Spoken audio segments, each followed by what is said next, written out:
Helen had always taken pride in her Sunday dinners. It was a tradition, a quiet, comforting ritual that had kept her going after losing her husband. She set the table meticulously, as she always did, placing the silverware just so, folding the napkins in crisp triangles, and making sure the candles were lit before the guests arrived. The smell of roast chicken filled the house, and the soft hum of her favorite classical music played in the background. She had invited James and Lucy, of course. Her only son and his wife, who never seemed to have time for her anymore. But she thought tonight could be different. Maybe it was the holiday season. Maybe it was the hope that they'd all come together again, like they used to. She'd spent the afternoon preparing, and the table gleamed with warmth, the centerpiece of her home. The doorbell rang at exactly 6 p.m., just like she'd asked. Helen's heart fluttered slightly as she walked toward the door, a smile already on her face. But when she opened it, she saw James first, towering over her with his usual impatient look, and Lucy beside him, holding the door frame as if she were already halfway out of the house. "Hi, Mom," James said, but the tone in his voice didn't match the words. It was clipped, distracted. He barely made eye contact. "Come in, come in," Helen said warmly, stepping aside to let them in. She felt a flicker of disappointment, but she pushed it away, focusing on the meal she had prepared. As they sat down to eat, Helen tried to keep the conversation light. She asked about James's work, about Lucy's social events, about anything that might spark a connection.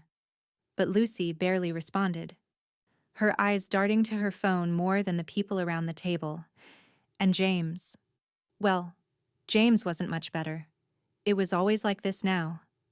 Their conversations felt strained, empty.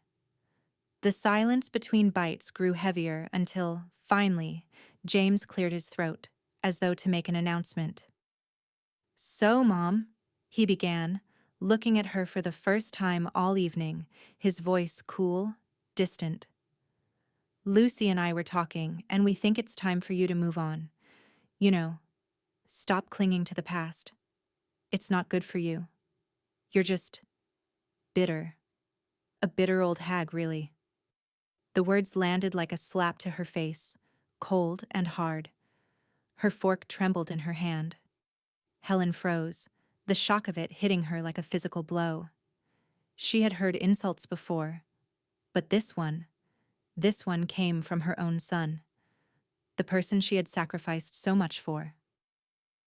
She looked at James, his face unreadable, and then at Lucy, who simply stared at her with an expression of detached indifference. A bitter old hag. The words echoed in her mind, the weight of them threatening to crush her. Her pulse raced, her stomach twisted, but she held herself still, not allowing the tears to form, not allowing the anger to surface. She was better than this. "I think we should talk about this later," she said, her voice steady, though her insides burned. She took a deep breath, maintaining her composure. Lucy let out a soft, dismissive laugh, not even looking up from her phone. "Yeah, we just want what's best for you, Helen," she added, her voice sweet but lacking any warmth. Helen clenched her fists under the table, her nails digging into her palms. She had to fight to keep from saying something she'd regret. It would have been easy to scream at them, to tell them how much they'd hurt her, how much they'd taken from her, but she didn't. She couldn't. Instead, she swallowed her hurt, her rage, and forced a tight smile. "I'm sure you do," she replied, her voice barely a whisper as she forced herself to stand. "Excuse me, I'll get the dessert." In the kitchen, she leaned against the counter, eyes squeezed shut as she fought for control. Her heart pounded in her chest. Bitter old hag. She'd been called a lot of things in her life, but never that. Not by James. Not like this. She took a few steadying breaths and reached for her phone, tapping Tom Grayson's number. The lawyer who had helped her with the house, the man she trusted, the one who'd always been there when she needed something practical and legal. She needed him now. The phone rang 3 times before he picked up. Tom, it's Helen. I I need your help. She paused, feeling the weight of the decision she was about to make. This wasn't just about changing the locks. This was about taking back control. This was about proving to herself that she would never let anyone, especially her own son, belittle her again. I need you to change the locks on my house tomorrow, she said, her voice calm but firm. There was a long pause on the other end. Helen, you sure about this? Tom asked softly, as if he could hear the gravity in her words. I'm sure, she replied, her voice unwavering. The line went quiet for a moment before he responded. Okay, I'll take care of it. As she hung up the phone, a sense of resolve washed over her. For the first time in a long time, Helen felt powerful. She wasn't a bitter old hag. She wasn't going to be anyone's doormat anymore. Tomorrow, everything would change. Helen stood at the front door, her fingers brushing over the smooth brass handle. The keys felt heavier in her hand than they had moments ago, but not from their weight. No, it was the finality of what she was about to do. With a steady breath, she unlocked the door and stepped inside, glancing at the familiar surroundings of her home. The place where she'd spent decades raising James, the place that had been her sanctuary even through the chaos of marriage and motherhood. But it wasn't her sanctuary anymore. Not after tonight. Not after James's words had shattered something inside her that she thought was indestructible. She set her purse down on the hallway console table, the sound of it landing with a dull thud. The house felt cold, despite the warmth of the furnace humming in the background. She hadn't realized until now how much she had become accustomed to the quiet. The hollow feeling that came after every visit from James and Lucy was more than just an absence of noise. It was the absence of respect, of care, of love. The locks. Helen had already called Tom earlier that day, but now it was time to act. She headed straight for the front door and grabbed the screwdriver from the kitchen drawer. The steady hum of the house was suddenly deafening, and the small task felt monumental as she unscrewed the first lock. The metal gave way with a satisfying click. She repeated the process on the second, her fingers moving quickly, almost methodically, her heart pounding with every twist of the screwdriver. Once the locks were off, she picked up the new ones, solid, unyielding. It wasn't just about changing the locks. It was about changing the way she'd let people into her life, the way she'd let them take control, take her dignity, her peace. No more. When the last one clicked into place, she felt something settle deep within her. It wasn't joy, but something close to it. She called Carmen. Hey, Carmen, Helen said, as she heard the familiar voice on the other end of the line. Everything okay, Helen? Carmen's voice was thick with concern. She knew something had changed. She could hear it in Helen's tone. I just changed the locks on the house, Helen said, each word slow but sure. And I've changed the entry code. You're the only one with the key now. Carmen was silent for a moment, then responded, You sure about this? I am, Helen replied without hesitation. It's time. Carmen, ever the loyal friend, was silent again, but this time Helen could hear the approval in her voice. All right then, I'll be here if you need me. After hanging up, Helen felt the weight of the decision settle in. This wasn't just about a door.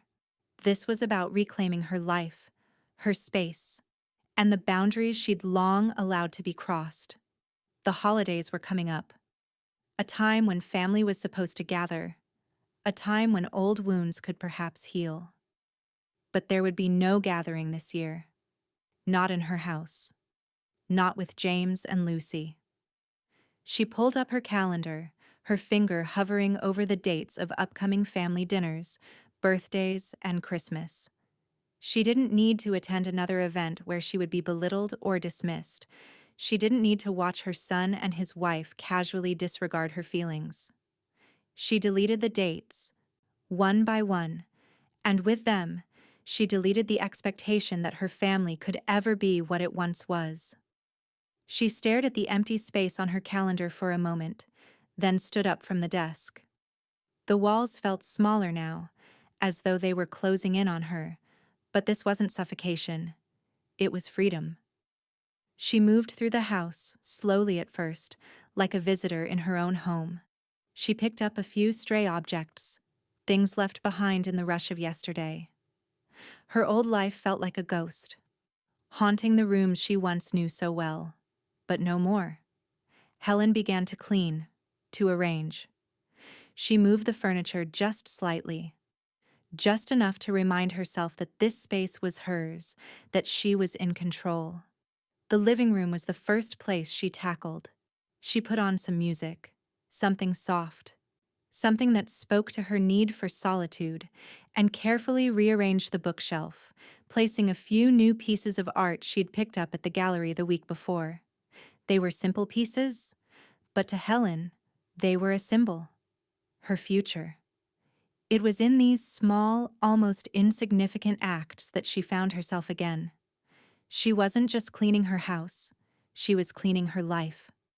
No longer would she allow it to be cluttered with the baggage of resentment or the weight of James's insults. Her phone buzzed on the counter. She didn't look at it immediately, but when she did, she saw the message. "Mom, we need to talk." Helen stared at the screen for a long moment. His words, his attempt at reaching out, felt hollow. He'd pushed her away, had reduced her to something unrecognizable, and now, with just a few simple words, he wanted to restore the balance. She set the phone back down on the counter, her eyes lingering on the screen before she turned away. She didn't need this. She didn't need him to tell her she was a bitter old hag, only to try and sweep it under the rug. Helen walked out of the kitchen, her footsteps deliberate, the walls of her home now feeling more like the fortress they were meant to be. She wasn't going to let him back in. Not this time. Not until he truly understood what it meant to be a son. And maybe, just maybe, that time would never come. Helen had always taken pride in the little things, how the curtains were drawn just so, how the chairs sat neatly around the dining table. Now it felt like every detail, every corner of her home was an echo of the life she had lived and the life she was leaving behind. It wasn't about the house itself, but the sense of control she was gaining again. The house was no longer the cage her son's neglect had made it. It was her sanctuary. The handyman arrived on a Tuesday morning, just as Helen had planned. She met him at the door, his tools clanging together in his bag as he offered a quick, professional smile. She'd asked him to make some minor repairs, nothing too intrusive, but there was something symbolic in every hammering nail and screwdriver twist. The house was being reborn, and so was she. "I'll start with the leaky faucet in the kitchen," the handyman said, his voice light, but she noticed the way he glanced around, taking in the solitude of the house, the quiet. "Perfect. The other rooms are fine for now, but I'd like to update the bathroom too. A few new fixtures," Helen added, already mentally rearranging the space in her mind. She had never been the type to leave things unfinished. He nodded, scribbling in his notebook. "You got it." Helen wandered from room to room as he worked, her steps slow, deliberate. She ran her fingers along the old wood of the banister and looked out the window toward the small garden her husband had once tended. The roses were still there, though they were no longer as full as they used to be, their petals thinner, their blooms more sparse. Much like herself, she thought, once vibrant, now stripped down and bare. But they would bloom again, just as she would. The phone rang as she was standing in the living room, staring at the empty space where her son used to sit on holidays. She didn't rush to answer it. She already knew who it was. "Mom, it's me, James." The voice was clipped, impatient. He always sounded like that now, as if the phone call itself was an inconvenience. "You really need to talk to me. We can't just leave things like this. Helen put the phone down on the counter without responding. She wasn't going to beg him to understand. She wasn't going to justify herself, not anymore. His words had been cruel, and now she needed to silence them, just like the ring of the phone that had interrupted her thoughts. The handyman worked quietly in the background, the rhythmic sound of his tools almost meditative. She watched him from the doorway as he fixed the bathroom light fixture, her mind wandering to things she hadn't thought about in years, what it was like before James had grown up, before he'd become a man she barely recognized. Her phone buzzed again. It was Lucy this time. "Mom, I've been trying to reach you. Why haven't you been picking up? You're really worrying James and me. We're just concerned." Helen's fingers hovered over the screen, her thumb lingering over the message. Concerned? That was rich. Lucy had never been concerned about anything that didn't serve her. She tapped a response, though, just to acknowledge the attempt. "I'm fine. Don't worry about me." The words felt empty as they left her fingers. She didn't need them to worry about her. She'd been fine for a long time, even before they'd both drifted away, dismissing her at every turn. She was finally taking control. Her finances were in order. Her house was being repaired, room by room. She was ready to move on, and there was no room left for their guilt or their expectations. Helen glanced at the stack of papers on her desk. Her finances. Neatly organized, every bill paid. She'd worked hard to make sure her life was her own, to make sure that no matter what happened with James and Lucy, she would be secure. No more scrambling for answers, no more feeling like a burden. She was standing on her own 2 feet again, for the first time in years. A quiet knock on the door interrupted her thoughts. It was Carmen. She had been to check on Helen a few times since the lock change, always just to lend an ear or a comforting word. This time, Carmen brought over a small stack of books, a mixture of self-help guides and inspirational reads. Helen smiled faintly when she saw Carmen standing in the doorway, holding the pile like a shield. "I thought you could use some company," Carmen said with a wink. She knew Helen had been isolating herself, but it wasn't out of sadness. It was out of necessity. Helen had to rebuild herself before she could face anyone again. "Thanks," Helen said, stepping aside to let her in. "I've been busy." "I can tell," Carmen replied, looking around at the changes Helen was making. The repairs were starting to take shape, and there was a renewed energy in the air. "You're doing great, Helen. Really. This is what you need." Helen let out a breath she hadn't realized she'd been holding. "I don't even know who I was before all of this. Before James, before any of it. I think I lost myself somewhere." Carmen patted her shoulder. "You haven't lost yourself. You just needed to find the person you were before anyone else told you who to be." Helen nodded. She had been listening to everyone else for so long that she forgot what it felt like to listen to herself. Later that night, as Helen sat on the edge of her bed, she picked up a journal she had tucked away on the shelf.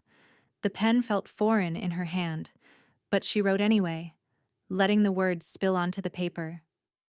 She didn't care if it made sense. She didn't care if she ever shared them. It was time to process the pain, the anger, the grief. Her thoughts swirled on the page.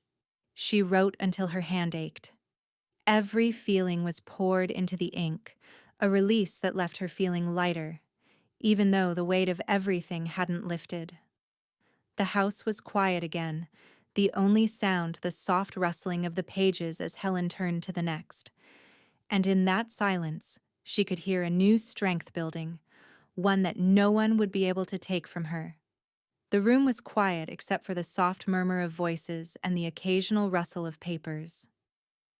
Helen sat in the back, her legs crossed under the chair, her hands folded in her lap.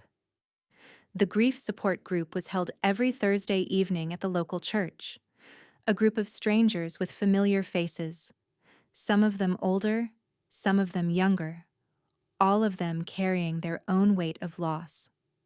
She had been hesitant to attend at first. The thought of sharing her pain, exposing the rawness of what she had been through, felt overwhelming. But Carmen had urged her to go, insisting it might help her understand that she wasn't alone in her struggle. "You need to hear their stories," Carmen had said. "You'll see yourself in them." Helen hadn't believed it at first. How could anyone understand? Her pain was hers and hers alone, tangled in the threads of years of silent sacrifices, ignored boundaries, and the crushing weight of rejection. But as the group circled up and started sharing their stories, she realized something. She wasn't so different after all. One woman, a widow in her late 60s, spoke of her struggle with loneliness after her husband had passed. She described the way she had fallen into a spiral of grief, questioning her worth and her place in the world. Another woman, younger, in her early 40s, shared how her children had drifted away after her divorce, how she felt like an outsider in her own life. Helen listened closely, the words sinking in deeper than she expected. She could see herself in each of their stories, the years of giving more than she received, the bitterness that came from feeling overlooked, the resentment that grew like a slow burn inside her. Each story was a reflection of her own journey, and suddenly, the weight of her grief didn't feel so isolating. It felt shared, carried by others who understood. When it was her turn, Helen took a deep breath, her voice barely a whisper at first. She wasn't sure how to begin, but the words came as if they had been waiting to be spoken.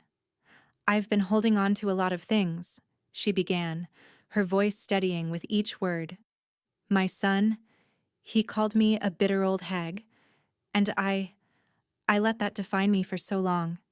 I let it make me small, make me feel like I wasn't enough. I stopped being myself. And I've carried that resentment, that anger, for years." The room was silent, but Helen could feel the weight of their gazes on her, a comforting pressure, not judgmental, but understanding. "Tonight, I realized that I've been holding on to this pain, this anger, but it doesn't have to define me anymore. I can let it go." She paused, her heart racing, her mind swirling with the implications of what she had just said. Let it go. Could she? Could she truly release the resentment that had anchored her to a past that had only caused her pain? The group leader, a kind-faced woman named Maria, smiled gently. "That's a powerful realization, Helen. Letting go isn't easy, but it's the first step toward healing." Helen nodded, the weight in her chest lightening just a little. It felt as if, for the first time in years, she was free of the chains she had bound herself with. But it wasn't just about forgiving James. It was about forgiving herself, about reclaiming her power. The next few days were quieter. Helen didn't immediately feel the rush of relief she had expected. The anger didn't vanish overnight, but something had shifted inside her. She started to wake up with a different perspective, a softer one. She didn't respond to James's texts. He had tried, sending another message the morning after the group meeting. "I'm sorry, Mom. I didn't mean it. Please. We need to talk." She didn't respond. Instead, Helen opened her laptop. She'd been thinking about it for a while now. Something to fill the silence. Something just for her. She'd always been drawn to art, even back when her life had been consumed with raising a family, but somewhere along the way, she had forgotten how to make time for herself, how to nurture that spark of creativity that had once burned brightly. Now, she had time, and she had space to rediscover the woman she had lost. She enrolled in an online art class that evening. The process of selecting the course felt strange, like she was opening a door to a part of herself that had been locked away for far too long. The course was basic, focused on painting techniques, color theory, and composition. But that was all she needed. She didn't care about becoming an artist. She just wanted to paint, to create something without the constraints of expectations, to let the brush strokes flow freely. The first few paintings were simple, just exercises, swirling colors, abstract shapes, forms that meant nothing and everything at the same time. It felt liberating. She had always found comfort in the act of creating, even when she hadn't allowed herself the freedom to do so. And now, as the paint dried on the canvas, she felt a quiet satisfaction settle over her. James's attempts to reach out continued, but they became a distant hum in the background of her life. The more she focused on herself, the less room there was for his guilt and apologies. It wasn't that she was hardened. She wasn't. She was simply learning to be whole again, to build something for herself that didn't depend on anyone else. One evening, after a particularly satisfying painting session, Helen stood back and surveyed her work. The canvas was filled with colors, bold strokes of red, soft washes of blue, a swirl of yellow at the center. It wasn't a masterpiece, but it was hers. It was her first step toward reclaiming the life that had always been waiting for her to return. And in that moment, she knew she was finally on the path to freedom. The road ahead was uncertain, but the silence no longer felt like a void. It felt like space. Space to breathe, to grow, to be. The papers sat on the desk, stacked neatly in front of Helen. The legal documents were crisp and formal, but the decision they represented was anything but. She had spent the last few days reflecting on the course of her life, the years of sacrifice, the years of silence, and, finally, the years of reclaiming what had always been hers. Her eyes traced the lines of text, the paragraphs that outlined the terms of her will, and her fingers lingered over the spots where changes had been made. It was a simple shift, really. She had removed James and Lucy. They no longer had a claim to her estate. She wasn't bitter. She wasn't angry. She was simply taking back control, something she had forgotten to do for far too long. Helen took a breath and ran her fingers over the signature line. Her late husband's name was still on the documents, and in a way, that felt right. He had been her partner, her equal. And though he was gone, he remained a presence in her decisions. But James? Lucy? They were no longer a part of this chapter. A knock at the door interrupted her thoughts, and she looked up to see Carmen standing in the doorway, holding a folder. Carmen had been her constant through all of this, her sounding board, her quiet support. Carmen had also been the one to help her ensure that her changes were finalized, with no loopholes, no gray areas. The legal world was foreign to Helen, but Carmen had made it easier, guiding her with the precision of someone who had lived through her own battles. "I've got the final version," Carmen said, her voice low and calm, as if she could feel the weight of the moment. She stepped inside and placed the folder on the desk, sliding it gently toward Helen. Helen picked it up slowly, her fingers brushing over the smooth surface. This was it. The culmination of months of painful decisions, of realizations that her loyalty, her love, her time had been given to people who couldn't even see her. She opened the folder and reviewed the papers once more. Everything was in place. There were no mistakes. James and Lucy were out. In their place were charities, places that reflected the values she had spent a lifetime nurturing. Her husband's name, along with her own, would fund a foundation in his honor, one that provided education and care for children in need. The letter explaining her decision was attached, signed with finality. The words were clear, but not cruel. She didn't need to be cruel. The decision spoke for itself.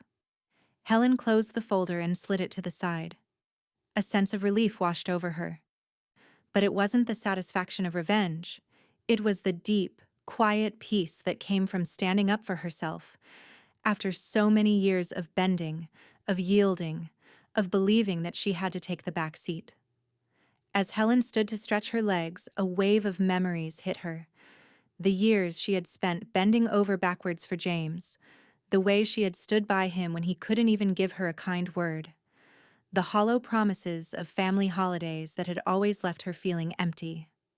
She had given him everything, and he had taken it, with no understanding of the toll it had taken on her. How had she allowed herself to be treated this way?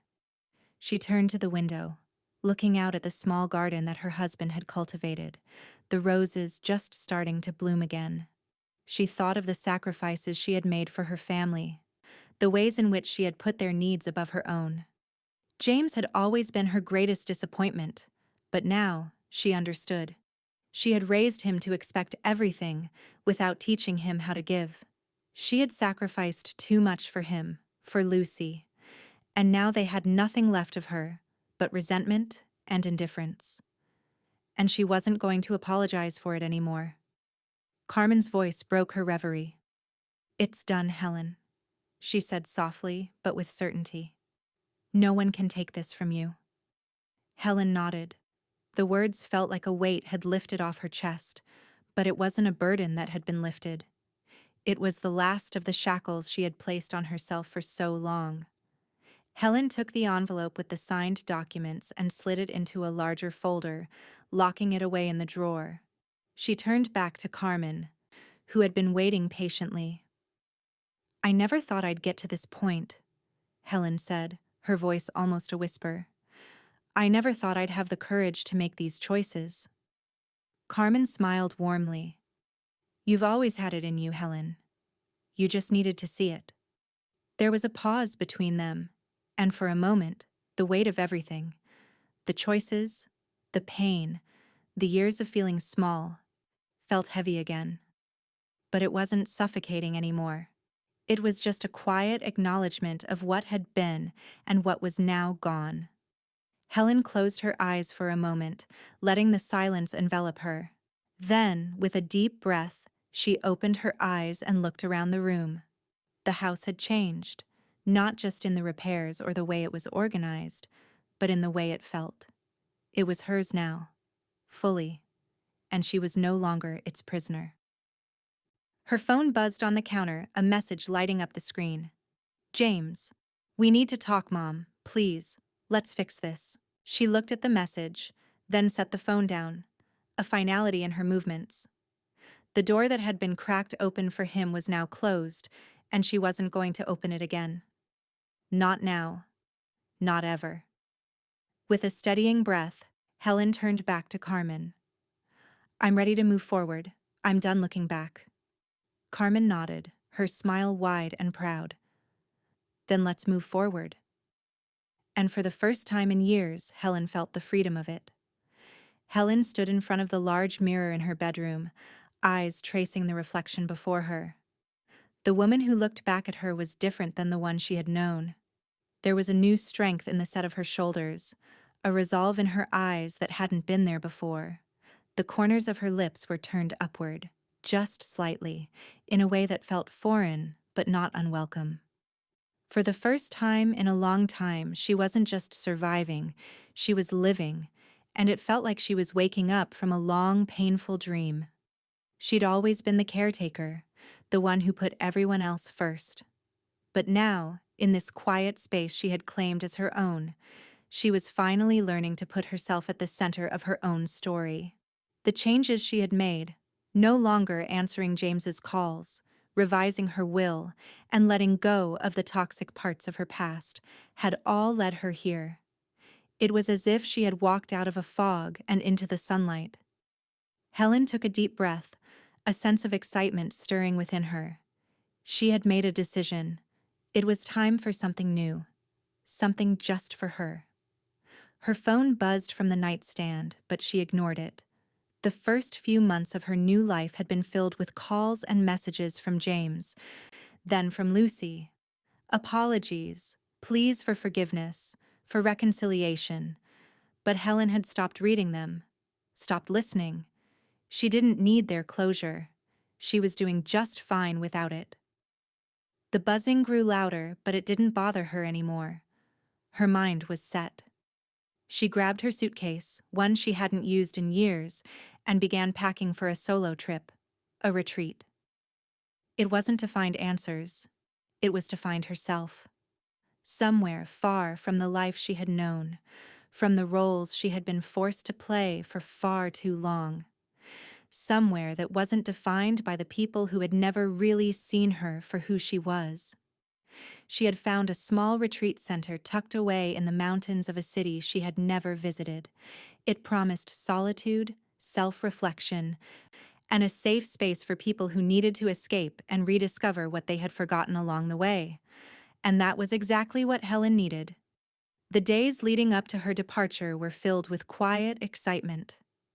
There was a lightness in the air that she hadn't felt in years. She wasn't running away. She was stepping forward, into a new chapter. Every morning, she woke up with a sense of purpose she hadn't known in years. She spent her afternoons organizing her thoughts, making small changes to her routine, walking through the park, picking up a book to read, something she hadn't done in ages. Helen arrived at the retreat with nothing but herself, and that felt like everything.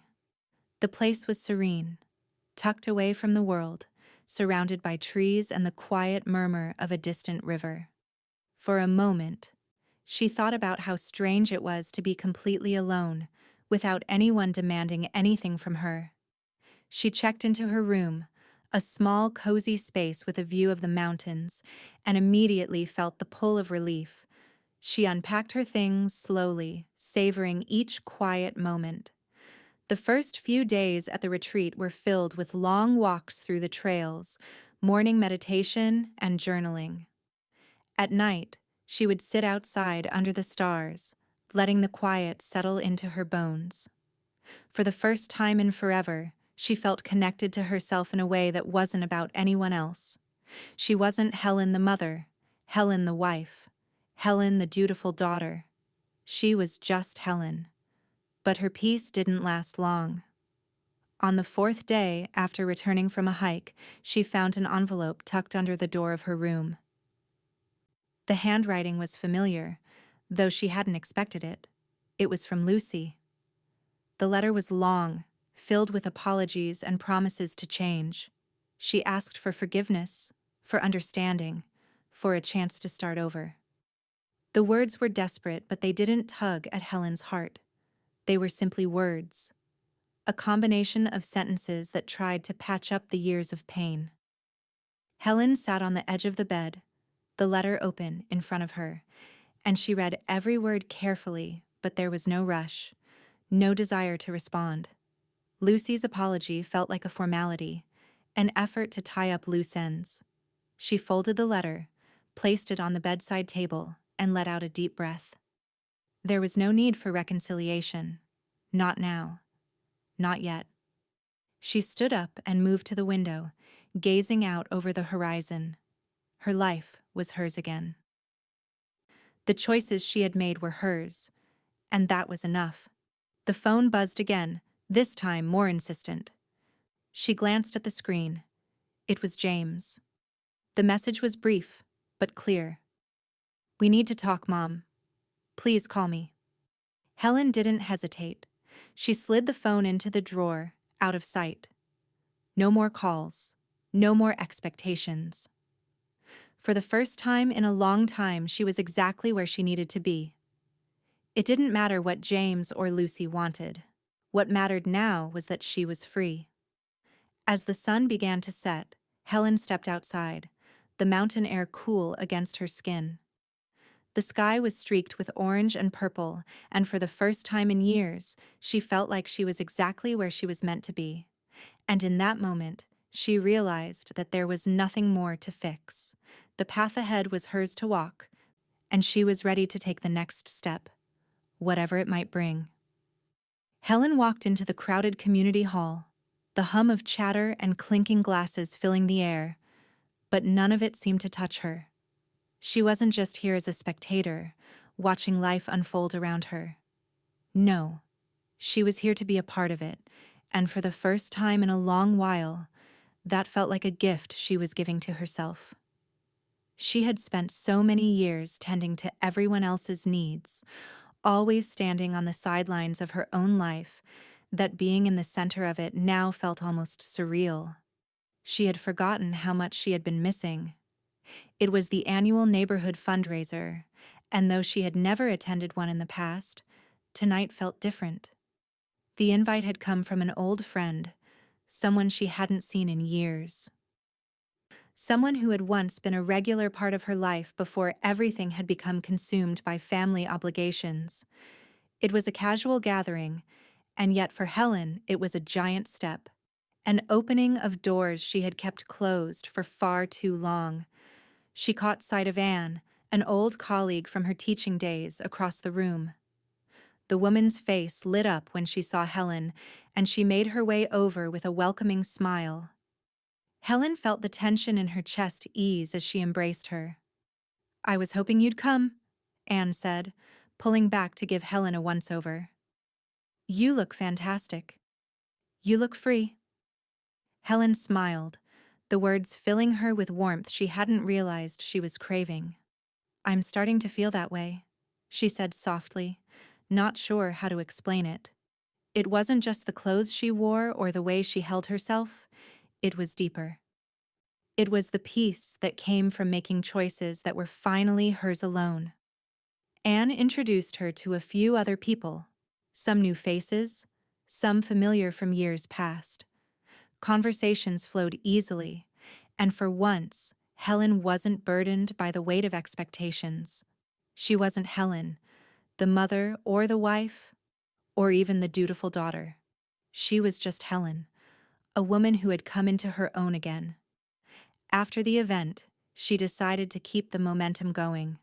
There was something about being around people, about reconnecting with her own life outside the boundaries of her family's demands, that felt healing. She joined a volunteer group at the local animal shelter. She'd always loved animals. Her husband had too. They'd talked about volunteering, but the years had passed in a blur of family crises and unspoken sacrifices. Now she had the time, and the need, to give back. It felt right to spend her days with those who couldn't speak for themselves, the abandoned pets that needed care and affection. She spent weekends walking dogs, cleaning cages, and helping out with the shelter's community outreach. The joy she felt in those hours was something she hadn't experienced in years. Each wagging tail, each grateful nuzzle felt like a little piece of her healing. On Saturday mornings, Carmen would join her for hikes through the local trails. They explored new paths, chatted about everything and nothing, their conversations as comfortable as the quiet pauses between them. Carmen had become her constant companion through this new chapter. Always there with support, always ready with a smile or a comforting word when the silence of solitude became overwhelming. Some mornings, after their hikes, they'd stop by the local farmer's market, picking up fresh bread, fruits, and flowers. Helen would linger over the bouquets, running her fingers through the petals as if each one carried a lesson, something new she was learning about herself. She reveled in the small joys now, the smell of fresh coffee, the chatter of strangers, the warmth of the sun on her skin. One afternoon, as she sat on her porch with a book, the message came through. James and Lucy, together this time. It was a joint text. Their words were familiar. "We need to talk, Mom. Please let us fix things." For a moment, Helen stared at the screen, the familiar ache of disappointment trying to creep back in. The message held the same hollow promises, the same pleas for her attention, as if nothing had changed. But she didn't feel the same pull she once had to answer, to explain herself, to find a way back to what had been. Instead, she locked the phone face down on the table and went back to her book. The years of sacrifice and unanswered calls faded into the background, the weight of them lifting with every day that passed. She didn't owe anyone an explanation, not anymore. As Helen continued to build this new life, piece by piece, she found that the old her, the one who had been afraid to step forward, afraid to put her own needs first, had been left behind, like a shadow that no longer had a place in the sunlight. She was starting to understand something deeper now. Life wasn't about fixing the broken things from the past. It was about living fully in the present and building a future that was her own. And then, one evening, as the sky turned pink with the setting sun, Helen sat on her porch again, watching the world settle into quiet. She felt a deep sense of peace wrap around her, a peace that had been missing for far too long. For the first time, she felt as though she was exactly where she was supposed to be. And there was nothing, no one, who could take that away from her. The future was hers, and for the first time in years, she felt ready for whatever it might bring. The opening night of Helen's first art show arrived with a mix of excitement and quiet anticipation. The small local gallery was filled with the soft murmur of conversation, the hum of curiosity, and the scent of fresh flowers in the air. For the first time in ages, Helen stood before a crowd, not as someone's mother, someone's wife, or someone's caretaker, but as an artist, a woman who had created something entirely for herself. Her paintings, though simple in design, were bold in their expression. Bright strokes of color, abstract shapes that told stories without words.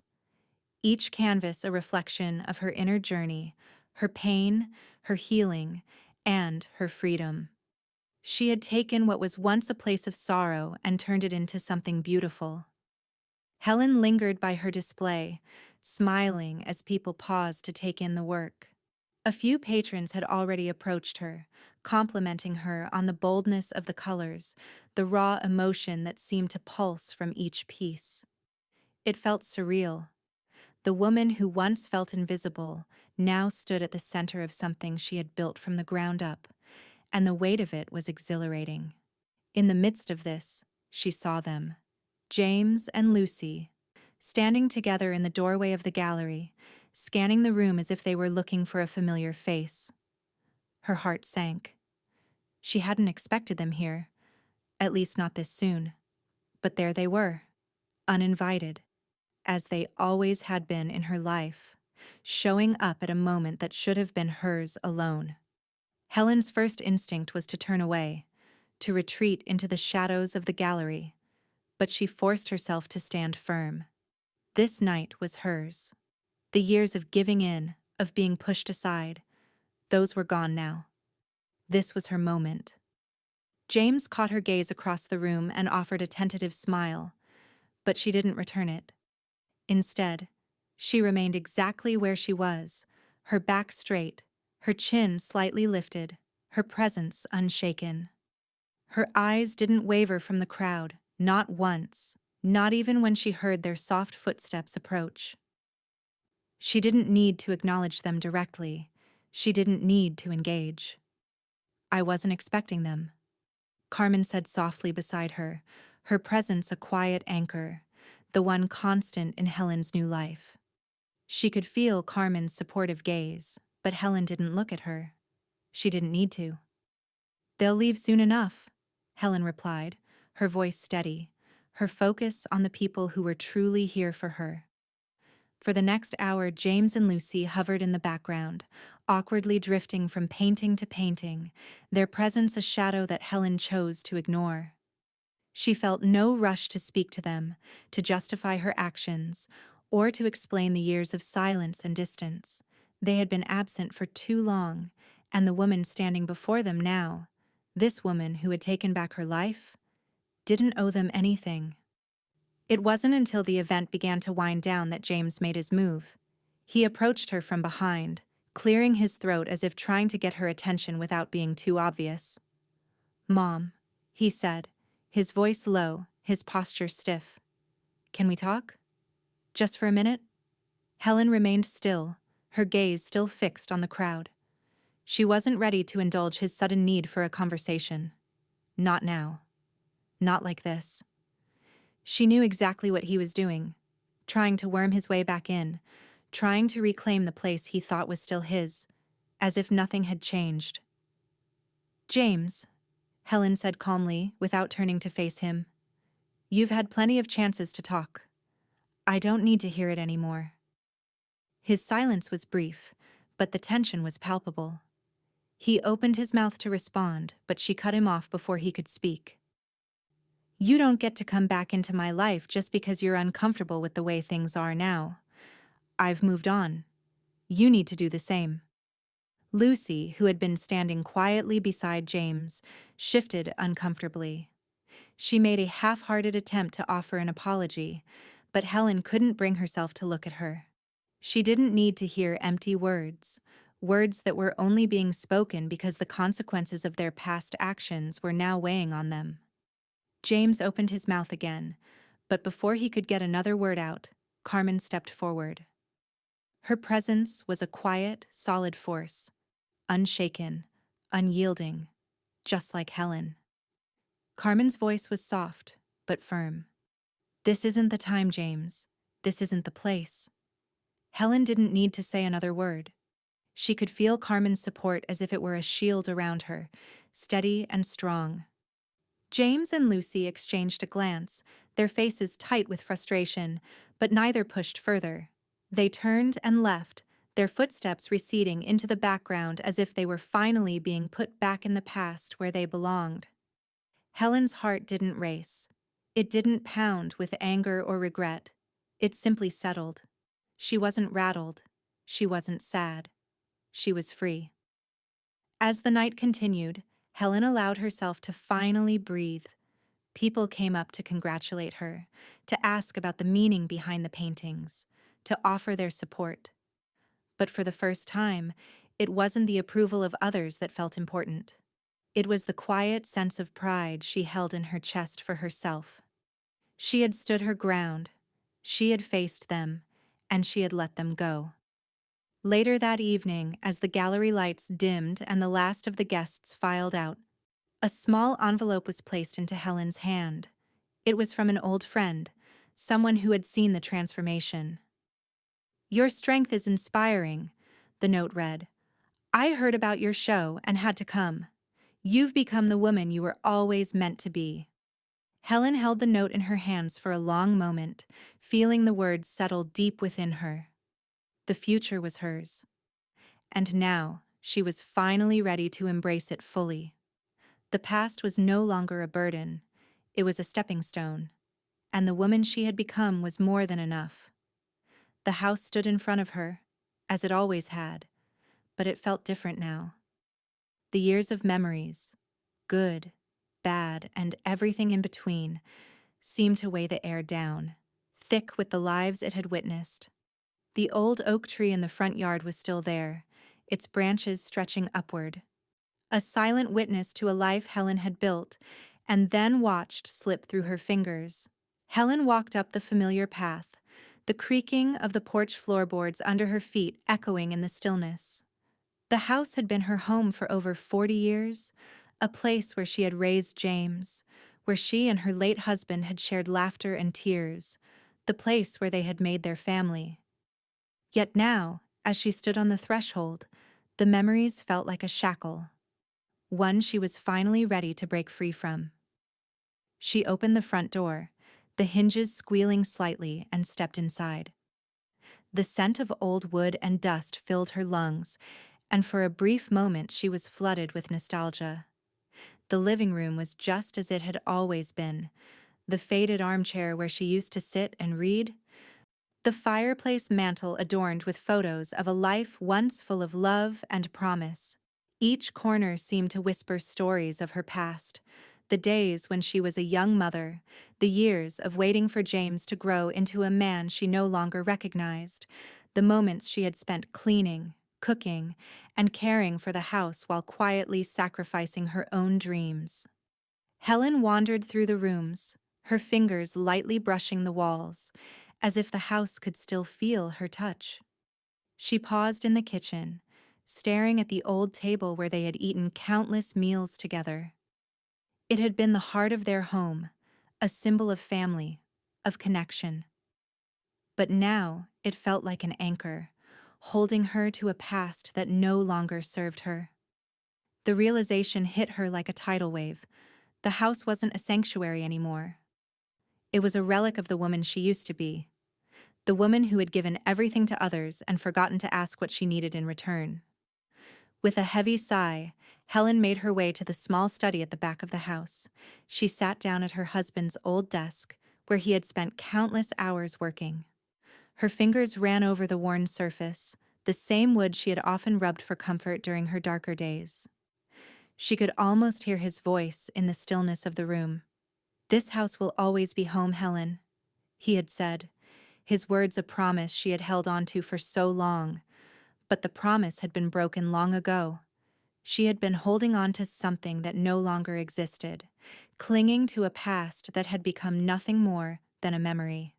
The house, once filled with love, had become a tomb of unspoken words and unmet needs. She realized, in that moment, that she didn't need to hold on to it anymore. It was time to let go. With newfound clarity, Helen reached for the phone and called a realtor, her voice steady as she explained her decision. It wasn't just about selling the house. It was about releasing the past. It was about honoring the woman she had become, and not the one she had been. She wasn't going to keep living in the shadow of what had been. She was going to build something entirely new. As she hung up, the weight in her chest seemed to lighten, like a burden had been lifted. The decision was made. She was letting go. Just as she was about to leave the study, the doorbell rang. Helen froze. She knew who it was before she even opened the door. James stood there, his face drawn, his eyes pleading. The man she had once known, the child she had raised, was now standing before her, his hands shoved deep into his pockets, a faint sense of desperation in his posture. "Mom," he said, his voice soft but urgent. "I've been thinking. We need to talk. We need to fix this. Our relationship. I'm sorry for everything. I want to make it right." Helen stared at him, her heart a mixture of pity and resolve. She had heard these words before, felt the weight of them every time they had been spoken in the past. But this time, they didn't pull at her the way they once had. The old familiar ache of wanting to be a part of something that no longer existed wasn't there. "I'm listening," she said quietly, her voice steady but firm. James shifted on his feet, and for a moment, Helen saw a flicker of the boy she had once loved, but it was fleeting, gone in the blink of an eye. "I know I haven't been there for you," he continued, his words growing more earnest. "I want to change. I want us to be a family again." Helen didn't interrupt him. She let him speak, not because she was waiting for the apology, but because she knew it didn't matter anymore. When he finished, Helen exhaled slowly, her eyes soft, but her heart unwavering. "I've moved on, James. I can't go back. Not anymore." His face fell. "So that's it? You're just done with me?" Helen looked at her son, really looked at him, and felt the finality of the decision settle in. "I'm done with the way things have been. I'm done with putting everyone else's needs before my own. I've spent too many years giving, and now it's time to take care of myself." James opened his mouth to say something else, but Helen shook her head, cutting him off. "You don't get to fix this. Not now. Not like this." The silence between them was thick with unspoken words, with the past, with everything they had never said. James turned away, his shoulders slumped, but Helen didn't look back. As she stood there, watching him leave, Helen knew that the choice she had made wasn't just about the house. It was about her own future, about living for herself, and not for the expectations of others. She was cutting ties, letting go of a past that had kept her bound for far too long. And as she stepped out into the cool evening air, Helen finally felt free. Helen walked into the serene space of the women's retreat. The low hum of soft music and the scent of lavender and pine filling the air. The place was nestled deep in the woods, far from the noise and confusion of the life she had left behind. For the first time in years, she didn't feel the weight of expectations hanging over her, the constant demands of others pressing on her shoulders. Here, She was just another woman. No labels, no roles, just her. And that felt like a small but vital freedom. The weekend retreat promised a chance to reconnect with oneself, to heal, and to build community with other women who had faced struggles of their own. Helen had hesitated before signing up, wondering if it was just another self-help gimmick. But now, standing in the quiet space with women of all ages, backgrounds, and experiences, she felt a strange sense of peace settle within her. "Welcome," said a soft voice from the front of the room. A woman in her 40s, warm and approachable, introduced herself as Sarah, the retreat leader. Her presence was calming, steady, like a gentle anchor in the middle of a storm. Over the next few days, Helen participated in group discussions, meditation sessions, and guided journaling exercises. The women shared their stories, their pains, their triumphs, and what she found most surprising was how much she resonated with each one. Each woman, in her own way, had learned to rebuild, to reclaim herself after a period of hardship. Helen didn't feel so alone in her struggles anymore. There were others who had walked similar paths, others who had found their own strength, sometimes in the most unexpected places. Helen shared little at first, preferring to listen. But as the retreat wore on, she found herself speaking, her voice hesitant at first, but gaining strength with each word. "I spent so many years living for everyone else. I lost myself in the process," she confessed during one of the group circles. "I thought I was doing the right thing, but somewhere along the way, I forgot that I mattered too." The other women nodded, their eyes filled with understanding. No judgment, just empathy. It was a feeling that Helen hadn't realized she'd missed, being seen, truly seen, without the need to justify herself. She hadn't realized how heavy the burden of silence had been until she let it go. By the time the retreat came to an end, Helen felt like a different person. Stronger, more grounded. The sense of isolation she had carried for so long was beginning to fade, replaced by a soft but steady confidence in herself. She realized that the healing she had begun wasn't just about letting go of her past, but about rebuilding her future. And it was a future she was starting to look forward to. Back home, Helen took what she had learned and began putting it into action. She started attending local women's empowerment events, speaking about her journey, about how she had reclaimed her independence and, in the process, had found herself again. The more she spoke, the more she realized just how much she had to offer, not just as a survivor, but as a woman who had rebuilt her life from the ground up. She connected with other women who had gone through similar transformations, forging friendships that were built on respect, understanding, and mutual support. These new connections were freeing in ways Helen hadn't expected. She wasn't alone anymore. She had a community, a sisterhood of women who were all building their own lives, not for anyone else, but for themselves. One evening, after one of her talks, a local gallery owner approached her, impressed by her story and the raw emotion she conveyed. "I've seen your work," the woman said, her smile warm. "You've got something special. We'd love to feature your art in the next exhibit. It's time for your voice to be heard, Helen." Helen's heart fluttered. Her art. It had always been something she kept to herself, something personal, but now it felt like the world was ready to listen. The thought of her work, her soul laid bare on canvas, being seen and appreciated by others was thrilling. She had always thought of her art as a private release, but now she understood that it had the power to connect, to inspire. The day of the exhibit opening, as she stood in front of her pieces, she felt a calmness she hadn't experienced in years.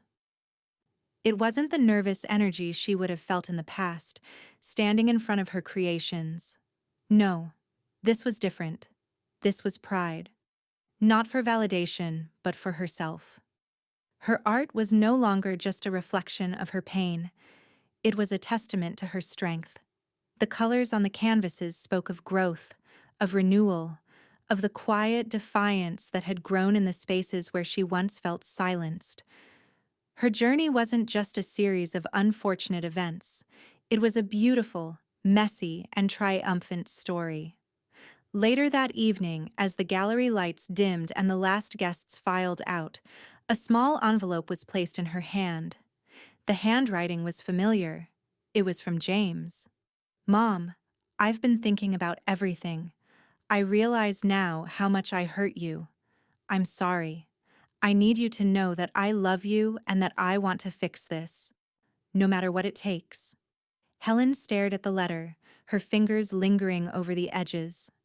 She had heard these words before, had felt them in her heart, only to have them fade as quickly as they had arrived. But tonight, she wasn't the woman she had been before. Tonight, she had found something more powerful than the need for closure or reconciliation. She set the letter down on the table, untouched. It was time to move forward, not backwards. And for the first time, she realized she didn't need anyone's permission to do it. The past was just that. The past. And the future? It was all hers. Helen sat at the small kitchen table in her new apartment, a cup of tea in her hands, her eyes drifting to the window where the city skyline stretched out in front of her. It was a quiet afternoon, the kind she had come to treasure, where the world outside felt distant and she could simply exist in the stillness of her own thoughts. The apartment was modest but filled with light.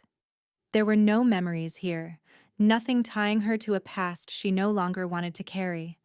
The walls were bare for now, save for a few pieces of artwork she had painted herself, simple yet profound, each one a reflection of her growth and the journey she had taken. The decision to leave the house, to cut the final ties to a life she had built with James and Lucy, had been hard, but in retrospect, it had been the only choice she could make. She had given them everything for so long. The weight of it all had been suffocating, and yet, for years, she had convinced herself it was her duty. But it wasn't. And now, in the quiet of her new space, she felt the weight of that realization lift, piece by piece. It wasn't until weeks later, after her art show and the quiet recognition that had come with it, that she truly understood what letting go meant. It wasn't about the things or even the house. It was about the resentment she had been carrying in her heart. The anger she had held onto for so long had only hurt her. It was one Saturday morning when it happened. She had just returned from a trip to the local farmer's market, the bags of fresh produce resting on the counter as she unpacked them with slow, deliberate movements. She hadn't noticed the knock at the door until it came again, sharper this time, a quiet but insistent sound that made her heart thump once, then still. She opened the door, and there he was, James, standing in the doorway of her new life, his face lined with regret and hope. The words he spoke were familiar, the same ones she had heard 1,000 times before. "Mom, I know I hurt you. I'm sorry. I just want to make it right." Helen felt the old ache begin to stir, but this time it was different. This time she didn't feel the pull to let him in. Not physically and not emotionally. "I'm not going back, James," she said, her voice calm but firm. There was no anger in her, only the quiet strength that had taken years to build. "I've made my peace with what happened. You need to do the same." He opened his mouth to speak, but she held up her hand. "I'm not angry anymore," she said. "But I can't keep holding on to what you did. It's not about forgiving you, James. It's about forgiving myself for letting it go on for so long. I needed to let you go. And now I'm letting go of everything else, too." He stood there for a long moment, his face a mixture of frustration and understanding, but Helen didn't falter. She had already said everything she needed to say. Without another word, he turned and left, his footsteps heavy in the hallway. The moment the door clicked shut, Helen felt something inside her soften. It was as if a weight she hadn't realized was there had been gently lifted, and she was finally free. The resentment, the hurt, the sense of betrayal, it all fell away, leaving only the quiet hum of peace that filled her new space. She closed her eyes, letting out a long breath, and when she opened them again, there was a quiet strength in her gaze. Her phone buzzed, a text from Carmen. "You good?" Helen smiled, her fingers tapping out a response. "Better than ever." Later that day, after her groceries were put away and the apartment felt like home, Helen sat down at her desk. The sun was setting, casting a soft orange glow through the window, and she felt the desire to do something she hadn't allowed herself to do in years. She pulled out a blank canvas and began to paint. There were no rules, no expectations, just the brush in her hand and the quiet of the room. The strokes were broad and sweeping, the colors vibrant, representing everything she had left behind and everything she was beginning to build. She had no idea where the painting would end, but she wasn't worried. For the first time in a long time, she wasn't rushing toward anything. She was simply being. As the days passed, Helen grew into the life she had created for herself, a life free from the weight of her past, free from the expectations of others. She found joy in the simple things: a morning walk, the sound of birds outside her window, the freedom of living life on her own terms. Her days were filled with work, with art, with conversations with friends who respected her, not out of obligation, but out of genuine love. She had set new goals for herself, not for anyone else, but for her own fulfillment. She wanted to see more of the world, to travel to places she had only dreamed of before. She wanted to keep creating, keep speaking, and above all, keep growing. Every day she felt stronger. She was learning to enjoy her own company, to be the woman she had always been capable of being. And for the first time, she didn't feel the need for anyone's approval. The future, Helen realized, was hers to write. And she was just getting started. Helen sat at her small desk, the room around her bathed in the soft glow of the afternoon sun. The pages in front of her were a culmination of years spent building and rebuilding her life. She had never considered herself a writer, but as she poured her heart into the pages of her memoir, she realized that the act of writing was as much a part of her healing as any brushstroke had been on canvas. Her journey from being the woman who had given everything to others to the one who had learned to live for herself was something she needed to share. Not just for herself, but for others who might be walking similar paths. Her fingers hovered over the keyboard, taking in the weight of the words before her. "It's time to tell my story," she thought. The book wasn't just about her. It was about all the women who had been told they were too much, or not enough. About the women who had sacrificed their own lives to take care of others, who had forgotten their own dreams in the process. It was about the strength in reclaiming your life, no matter the cost. As she typed, the words flowed more freely now. She had found her voice in more ways than one, and the more she wrote, the more she realized that this wasn't just a book. It was her legacy. A story of survival, but more importantly, a story of triumph. When she finished the final chapter, she closed her laptop with a quiet exhale. It wasn't just an end. It was a new beginning. A new part of herself had come to life, a part that would never go back to the woman she once was, the woman who had been silent for so long. Her phone buzzed, interrupting her moment of quiet reflection. It was from James. She had expected it. Another message. A last-ditch attempt to reach out, to apologize, to somehow rebuild the pieces of a broken relationship. His message was simple, yet it carried the same weight of all the others before it. "Mom, I need to talk. I've thought a lot about everything. Can we please try again?" Helen stared at the screen for a long moment. She could feel the old urge to explain, to try and make sense of everything. But this time, the words didn't sting. They didn't pull at her heart. Instead, she read the message with a calm smile, the kind of smile that came from a place of peace, not sorrow. "I've done my part," she thought. "It's not my job to fix this anymore." She didn't respond. She didn't need to. The past was no longer a place where she lived. She had moved beyond it, beyond the apologies, beyond the guilt. And for the first time in years, she felt like she was truly living. A few days later, with the final edits made, Helen sent her manuscript off to a publisher.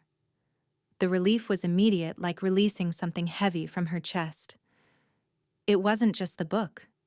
It was the validation of her voice, her story, the courage to share it with the world. Carmen, always by her side, offered her unwavering support through the entire process. When Helen received the first proof of the book in the mail, she felt a mix of excitement and disbelief. She had written this. This was her story, her voice, her triumph over years of silence. The launch event was held at a local bookstore, an intimate gathering of friends, family, and strangers alike. Carmen stood by her side, offering quiet support as the room filled with people eager to hear Helen speak. As she stood before the crowd, a sense of calm washed over her.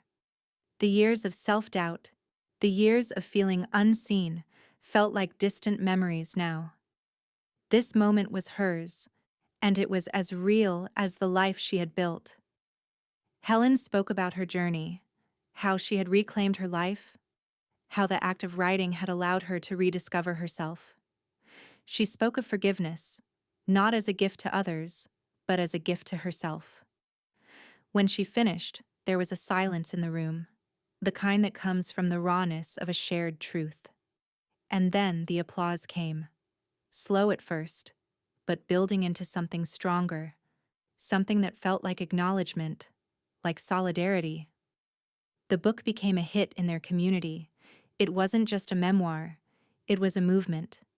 Women who had read it reached out, sharing their own stories of reclaiming their lives, of rediscovering their strength. The book began to gain attention outside of their small town, and soon it was being talked about in larger circles. It wasn't just about the recognition for Helen, it was about the realization that her voice, her story, had the power to inspire, to heal, to make a difference.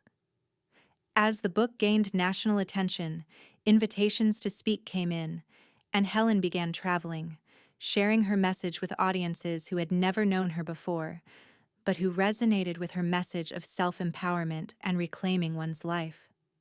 She found herself not only as an artist, but as a speaker, a mentor, and a beacon for women who were ready to take control of their lives. One evening, after a speaking engagement in a bustling city, Helen sat in her hotel room, the lights of the city stretching out before her. She realized, in that moment, how far she had come. She had once lived in the shadows of others, but now, she was fully present in her own life. And as she looked out at the skyline, she smiled, knowing that the life she had always dreamed of was no longer a distant fantasy. It was real. It was hers. And this was just the beginning. The morning sun streamed through the window of Helen's new office, casting a warm glow on the walls covered with photos of her book launches, speaking events, and a few select pieces of her artwork.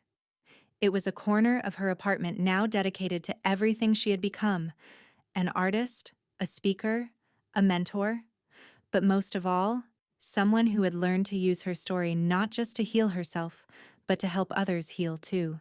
Her book, Reclaiming My Life, had done more than just become a hit. It had gone viral. Media outlets from across the country picked up her story, and her message resonated deeply with so many women who had felt trapped in lives they hadn't chosen.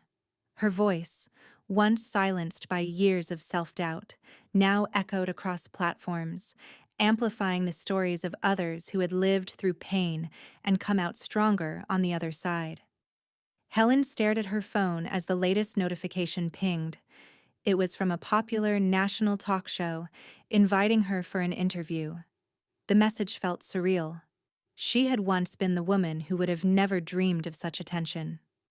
Now, her words were being heard in places she had never imagined, reaching far beyond the community she had once called home. But as much as the media attention validated her, it was the messages from women across the country that filled her with the most pride. Each one told a story of pain, of perseverance, of finding the courage to live for themselves. Women who had read her book reached out, sharing how they had been inspired to reclaim their own lives, just as she had. Their stories were humbling, but they were also a reminder that the journey was never just hers. She had become a part of something much bigger. Helen placed her phone down and walked over to the desk where the paperwork for her foundation lay. The Helen Carter Foundation, a new venture she had started with the profits from her book. Its mission was clear: to support women who had been marginalized, to offer resources and a voice to those who had struggled as she once had. It felt like the natural next step. The book had helped her find her own voice. Now it was time to help others find theirs. Carmen had been with her every step of the way, offering not just support, but a steady hand in the creation of the foundation. She was more than a friend. Carmen had become an essential part of the mission, a powerful ally in the fight for women's empowerment. Together, they planned events, met with potential donors, and strategized ways to raise awareness. The foundation was still young, but already it was making a difference, offering scholarships to women returning to school, providing housing support for women escaping abusive relationships, and funding mental health services for those who had never had access to such care. A notification from her art gallery popped up next, announcing that one of her pieces had been sold to a major collector. The sale was more than just financial. It was a symbol of how far she had come.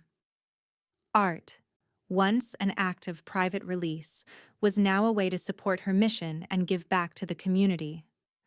A portion of every sale went to cancer research, an area close to her heart after losing her husband to the disease years before. The work she did with the foundation, the art, the speaking engagements, it was all coming together into something bigger than herself. Helen had learned that true strength came not from holding on to past wounds, but from using them to create something meaningful. She was finally the woman she had always wanted to be, not just a mother, but a force of change, a source of inspiration for others. As the months went by, the foundation's reach expanded.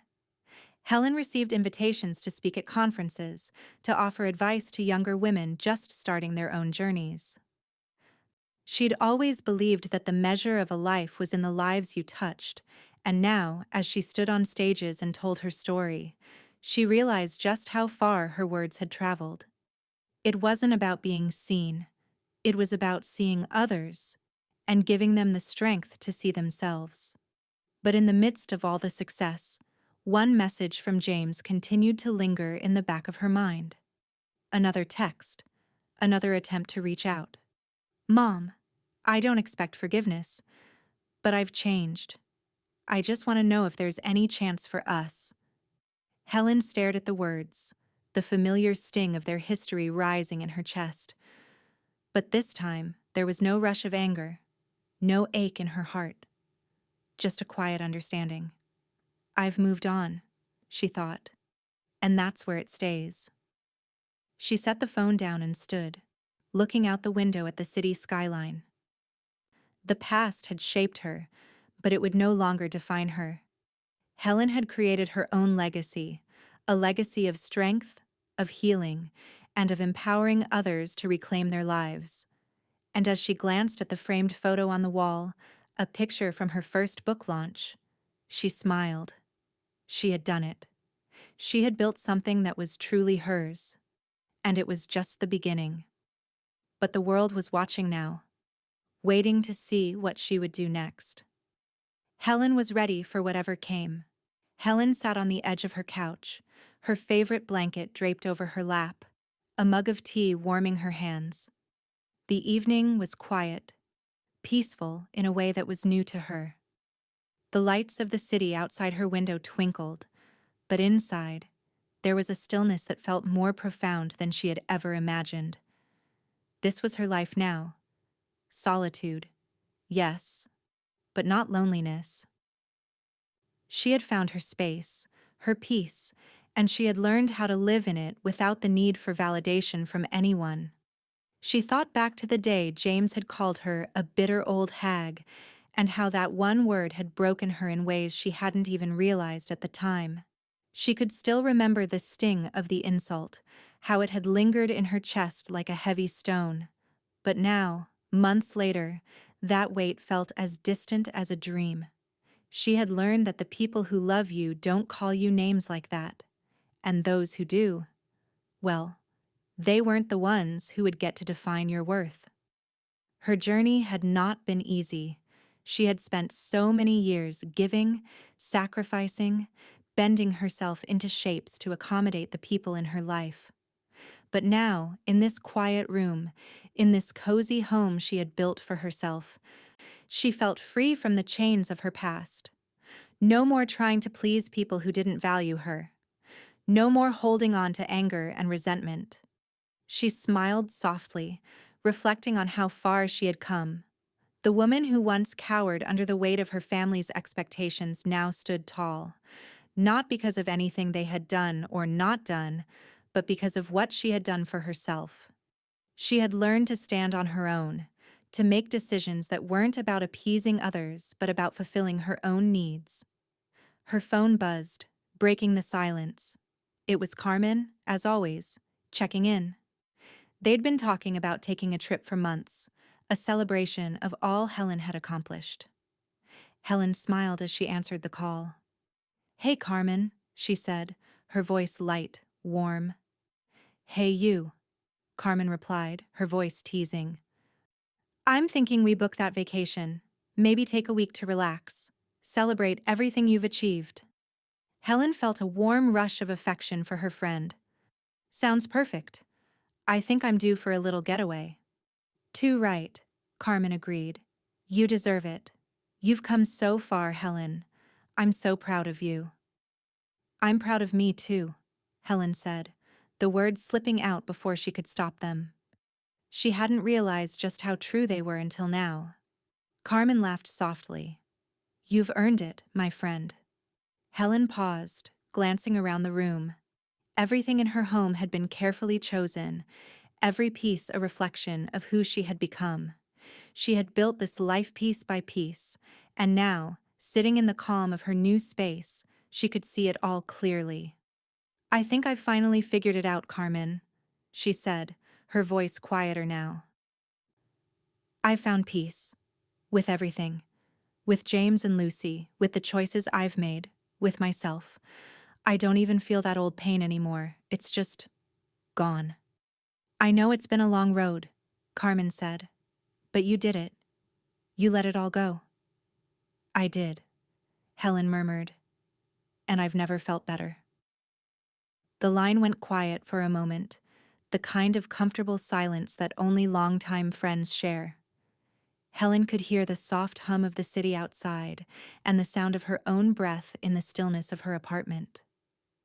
"Have you heard from James or Lucy lately?" Carmen asked gently. Helen hesitated, the question not as heavy as it might have been a few months ago. "No, not since the last time he texted." She let out a small sigh. "And I don't feel like I need to. Their absence, it feels natural now. It's part of who I am now. The woman I've become." Carmen's voice softened. "That's good, Helen. You're not holding on to anything that doesn't serve you anymore." "I think I'm finally learning what it means to live for myself," Helen replied. "To make choices because they're right for me, not because I'm trying to fix something or make up for something." "You're a force, Helen," Carmen said, her voice thick with emotion. "I don't think you even realize how much you've done, how many lives you've touched. You've shown so many women that they can do the same." Helen closed her eyes, feeling the truth of Carmen's words settle deep within her. Her book, her art, her foundation. It was all part of a greater purpose now. Not just to heal herself, but to help others heal too. To show them that no matter how lost they felt, there was always a way forward. Always a chance to reclaim their own life. Just as she was about to reply, her eyes caught sight of something on the table. An envelope, with handwriting she didn't recognize. She set her phone down, the conversation continuing in the background as she reached for the letter. The paper was thick, the writing bold and confident. She tore it open, her eyes scanning the words. "Dear Helen," it began, "I want you to know that your story changed my life. I have spent years trapped in a life I didn't choose, but after reading your book, I found the courage to leave. I'm starting over, and I'm doing it for me. Thank you for showing me that I'm worth it." Helen's breath caught in her throat as she read the letter again. Tears welled in her eyes, not of sadness, but of overwhelming gratitude. This, this was what it was all for. The letter was a reminder that, in letting go, she had created something bigger than herself. She had become a light for others, a guide for those ready to step into their own truth. And as the tears fell, Helen smiled, knowing that, for the first time in her life, she had everything she needed. The future was hers. Helen stepped into the grand ballroom, the light from crystal chandeliers reflecting off the polished floor, casting soft glows on the elegant tables set with fine china and glimmering glasses. The air was filled with the low murmur of conversations, the laughter of women, and the hum of an orchestra tuning in the corner. It was the Women's Rights Gala, an annual event that celebrated the achievements of women who had made a difference. And tonight, Helen was one of the honorees. She'd never imagined herself in such a setting. Not the quiet woman she had once been, standing on the sidelines of her own life. But now, as she walked through the crowd with her head held high, she felt a sense of power unlike anything she had known. The woman who had been dismissed, belittled, and forgotten was now seen, not just as a survivor, but as a force. Her book, Reclaiming My Life, had become a bestseller, the story of her transformation resonating with women everywhere. It wasn't just about her struggle. It was about every woman who had ever felt overlooked, every woman who had ever doubted her worth. Helen had become a symbol, a beacon of strength and resilience. The applause when she was introduced sent a wave of warmth through her chest. It was the kind of acknowledgement she'd never thought she'd receive. And yet, here she was, speaking to a room full of women who not only knew her story, but who had been inspired by it. As she took the stage, the microphone in her hand, she felt a quiet confidence she hadn't thought possible just a few years ago. She looked out at the faces in front of her, some older, some younger, but all of them waiting for her words. They were here for something more than just a speech. They were here to see themselves in her. "I've spent my life being defined by others," she began, her voice steady and clear. "By what I did for them, by what they needed from me. I let their opinions, their criticisms, their demands shape who I was. But over the years, I've learned something that I wish I had known all along: my story, my life, my happiness. Those are mine to define." The crowd nodded, a sea of understanding in their eyes. "I was called a bitter old hag once," she continued, a small smile curving her lips at the memory. "But I took that insult, and I turned it into my power. I built a life for myself, not for anyone else. I chose to be strong. I chose to be independent." She paused, allowing the weight of her words to settle in. It wasn't just about her journey, it was about theirs too. The women who had been given too little room to breathe, too little freedom to be themselves. Now they were learning that the power to change was in their hands. "I stand here tonight," she said, her gaze sweeping across the room, "not as someone's mother, not as someone's wife, but as me. A woman who finally decided to take her life into her own hands." The applause that followed was deafening, but it didn't rattle her. It felt like a wave, a release of energy that told her, without a doubt, that she had done the right thing. She had stepped into her power, and no one, could take that away from her. Later that evening, as she stood at the bar, a glass of champagne in hand, a few women approached her. They were older, more seasoned, their eyes bright with admiration and recognition. "You've inspired so many of us," one of them said, her voice thick with emotion. "You've shown us that we don't have to live for others, that it's okay to choose ourselves." Helen smiled, the words settling into her heart like a quiet promise. She had come a long way from the woman who had once felt invisible, unnoticed. Tonight, she was seen. And tonight, she wasn't just an artist, a mother, or a wife. She was an advocate, a force for change.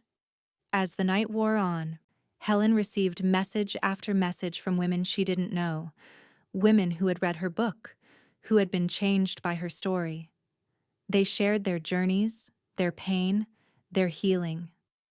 Each message was a reminder that her story wasn't just hers, it was part of a larger, shared narrative. And now, she was helping to change the world, one woman at a time. But even as the recognition poured in, another message came through. This one from James. "Mom, I know it's too late, but I want you to know I'm sorry. Please, let me make things right." Helen glanced at the message, and for a moment, the past tried to pull her back. But then she took a deep breath and set the phone down. She had built this life.